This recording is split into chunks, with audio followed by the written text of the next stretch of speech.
আমাদের আজকের আলোচনার বিষয় হলো ভিটামিন কি, ভিটামিন কি কাজ করে, ভিটামিনের উৎস কি কি, ভিটামিনকে কয় ভাগে ভাগ করা যায় এবং কি কি। ভিটামিন কি?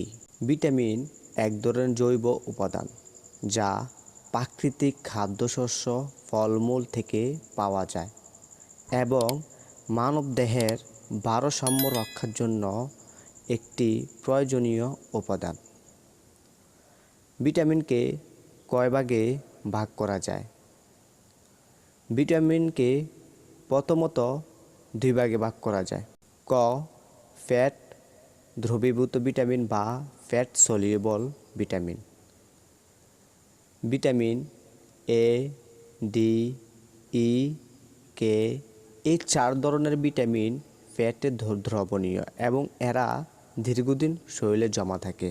2 নম্বরে যে ভিটামিনটি সেটি হলো পানিতে দ্রবীভূত ভিটামিন বা water soluble vitamin. Vitamin B complex. Vitamin C পানিতে দ্রবণীয় এবং এরা শরীরে জমা থাকে না। এ ছিল আজকের ভিডিওটি। পরবর্তী ভিডিও দেখার জন্য আমন্ত্রণ রইল। সে পর্যন্ত ভালো থাকবেন। ধন্যবাদ।